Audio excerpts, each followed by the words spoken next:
میں نے انگلی کا اشارہ کیا تو قفل کھل گیا. میں اس میں داخل ہوا تو اس کے اندر ایک ستون دیکھا جس میں بسم اللہ لکھی تھی، اور بسم اللہ کے جو بسم تھا اس میم کے حلقے سے پانی کی نہر جاری تھی. سبحان اللہ سبحان اللہ. اور اللہ کی ہا کے حلقے سے دودھ کی نہر جاری تھی. سبحان اللہ. اور الرحمن کے نون کے حلقے سے شہد کی نہر جاری تھی. سبحان اللہ. اور رحیم کے میم کے حلقے سے لذیذ ترین شربت کی نہر جاری تھی. اور اوپر لکھا تھا جس نے دنیا میں ایمان و عمل کے ساتھ بسم اللہ کو پڑھا یہ قبا اور 4 نہریں اسے میں عطا کر دوں. سبحان اللہ سبحان اللہ سبحان اللہ سبحان اللہ. ہے لوٹ.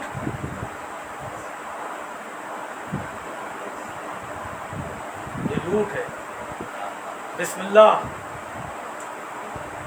علامہ فخر الدین رازی اپنی ایک کتاب ہے تفسیر کبیر میں لکھتے ہیں کہ حضرت موسیٰ علیہ السلام نے بارگاہ الہی میں عرض کیا پالنے والے فرعون پر میری بددعا کا اثر کیوں نہیں ہوتا؟ وہی ہوئی اے موسیٰ تم اس کے کفر کو دیکھ رہے ہو اور میں اسے دیکھ رہا ہوں جو اس کے محل کے دروازے پر لکھا ہے. اس کے محل کے دروازے میں بسم اللہ لکھی تھی. جناب عیسیٰ کو بچپنے میں ایک معلم کے پاس بھیج دیا گیا. معلم نے کہا لکھیے بسم اللہ. جناب عیسیٰ نے ان سے کہا بسم اللہ کیا ہے بتائیے. تو معلم کہتا آپ نے کہا مجھے نہیں معلوم. جناب عیسیٰ نے فرمایا حروف با سے اللہ کا بہار، اللہ کی بہار یعنی عظمت و بلندی ہے، اور سین سے اس کی ثنا یعنی نور، اور میم سے اس کی مملکت مراد یعنی مملکت بادشاہی اسی اللہ تبارک و تعالیٰ. ایک دفعہ حضرت عیسیٰ ایک قبر کے پاس سے گزرے جس میں صاحب قبر پر عذاب نازل ہوا. پھر دوبارہ جب اس کی قبر کے پاس سے گزرے تو وہاں ملائکہ رحمت کا ہجوم دے گا. تعجب سے خداوند عالم سے دریافت کیا کہ یا رب باری تعالیٰ وہی ہوئی کہ اے عیسیٰ مجھے اچھا نہیں معلوم ہوا. جب انہوں نے پوچھا اللہ یہ کیا ماجرا ہے تو وہی نازل ہوئی حضرت عیسیٰ علیہ السلام پر اور کہا کہ اے عیسیٰ مجھے اچھا نہیں معلوم ہوا کہ میں اس بندے پر زمین کے اندر عذاب نازل کروں جس کا فرزند اسی زمین پر رحمان اور رحیم کے ساتھ میرا ذکر کر رہا ہے. یعنی ابھی اس کے چھوٹے بچے نے کسی معلم کے پاس بسم اللہ پڑھنے کا آغاز کیا. سبحان اللہ سبحان اللہ. صرف اس وجہ سے اللہ تبارک و تعالیٰ نے کہ اس کے بچے نے بسم اللہ الرحمن الرحیم ابھی اسٹارٹ کیا. کہتے ہیں نا بسم اللہ کا بچہ چھوٹا ہوتا ہے ابھی بسم اللہ سے شروع کرتے ہیں. میں آج اس کی بسم اللہ ہے. صرف اس نے ابھی بسم اللہ ابھی پورا قرآن نہیں پڑھا لیکن اللہ تبارک و تعالیٰ نے اس کے باپ کو بخش دیا. جب نوح علیہ السلام جناب نوح جب کشتی پر سب کو سوار کر کر کشتی کو چلانے لگے تو بسم اللہ کے کلمات کہے. بسم اللہ مجریہ مرسیہ ان ربی لغفور الرحیم. یہ اکثر سمندر پہ پانی پہ جب بیٹھتے ہیں تو اس کی دعا ہے یہ کہ بسم اللہ مجریہ مرسیہ ان ربی لغفور الرحیم. اب بھی سواری پر بیٹھتے وقت چلائے مطلب پڑھتے ہیں لوگ کسی کلمے کو جب ہم ویسے پڑھتے ہیں تو پھر ہم بسم اللہ مجریہ مرسیہ نہیں پڑھتے. پھر ہم کیا پڑھتے ہیں سبحان اللہ کیا پڑھتے ہیں سبحان الذی سخر لنا هذا وما كنا له مقرنين یہ پڑھتے ہیں. حضرت امام علی رضا علیہ السلام نے فرمایا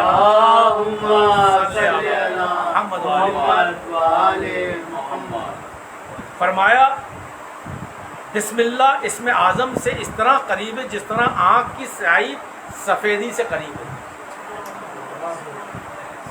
کیا فرمایا میرے مولا نے کہ بسم اللہ اسم اعظم سے اس طرح قریب ہے جس طرح آنکھ کی سیاہی سفیدی سے قریب ہے. حضرت عبداللہ ابن یحییٰ حضرت علی کی خدمت میں حاضر ہوئے. مولا کائنات حضرت علی کے قریبی صحابیوں میں سے ہیں حضرت عبداللہ ابن یحییٰ. آپ نے سامنے رکھی ہوئی کرسی پر اسے بیٹھنے کا حکم دیا. مولا کے پاس آئے, مولا نے کہا بیٹھ جاؤ کرسی پر. عبداللہ ابن یحییٰ بسم اللہ پڑھے بغیر کرسی پر بیٹھ گئے. بیٹھتے ہی کرسی جھکی اور زمین پر گر کر زخمی ہو گئے. اور خون جاری و ساری ہو گیا۔ اس کے خون کو صاف کیا گیا تو حضرت علی نے فرمایا اے عبداللہ قریب آؤ، اور وہ قریب آئے، آپ نے اپنے دستے مبارک سے اپنا لعاب دہن ان کے زخم پر لگایا، زخم فوراً جو ہے ان کا منمل ہو گیا، یعنی ٹھیک ہو گیا۔ پھر آپ نے فرمایا اے عبداللہ حمد و ثنا کے لائق خدا کی ذات ہے کہ جو ہمارے چاہنے والے کو دنیا میں ابتلا میں ڈال کر ان کے گناہوں سے پاک کر دیتا ہے۔ عبداللہ نے کہا آقا اس وقت میری غلطی سے مجھے آگاہ کیجیے۔ آپ نے فرمایا کہ جب تم کرسی پر بیٹھے تو تم نے بسم اللہ نہیں پڑھی تھی۔ حضرت عبداللہ نے کہا مولا اب کبھی بسم اللہ کو ترک نہیں کروں گا، یعنی کوئی سخت مشکل سے مشکل۔ ایک چیز اور بھی ذہن میں رکھ لیجیے، آج یہ بتانے کا مقصد آپ اس میں شاید سمجھے یا نہیں سمجھے کہ مولا نے ایک بات فرمائی کہ عبداللہ قریب آؤ، فرمایا کہ جو ہمارے چاہنے والے ہیں اگر وہ خدا کی ذات یعنی بسم اللہ یا جو بھی اللہ کا بتایا ہوا حکم یا رسول خدا کا یا ہمارے بتائے ہوئے طریقے پر نہیں چلیں گے، ان پر جلدی معاملات آئیں گے۔ اس لیے خاص طور پر احتیاط وہ لوگ کریں، اور جس نے بتانے کے باوجود بھی عمل نہیں کیا تو پھر وہ اس کے لیے پریشانیاں زیادہ آئیں۔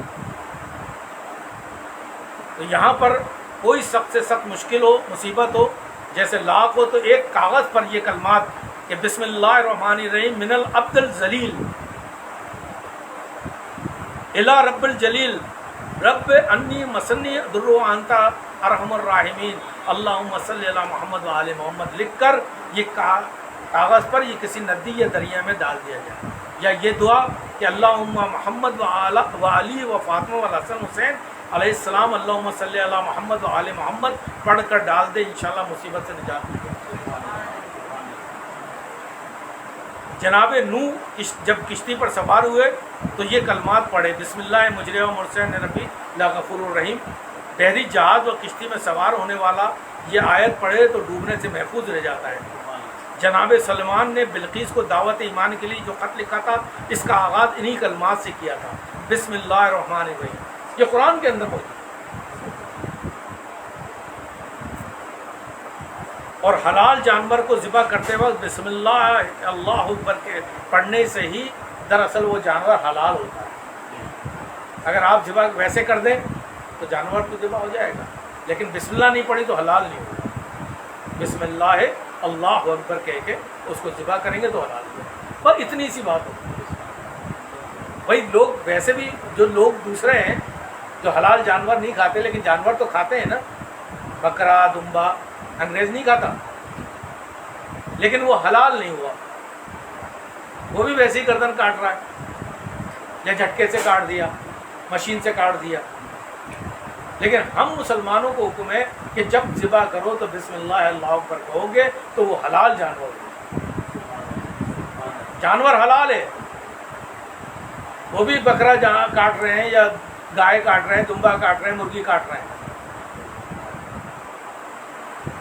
تو حلال جانور کو ذبح کرتے وقت بسم اللہ اللہ اکبر پڑھنے کو حلال ہو جاتا ہے۔ اسلامی تبلیغ کے آغاز میں بھی سورہ اقرا کی آغاز کا آیت اسی طرح کیا گیا، اقرا باسم ربک، اپنے پروردگار کے نام سے قرآن پڑھیے اور اس کو پہنچانے کا آغاز کیا۔ وما علینا الا البلاغ المبین۔ انشاءاللہ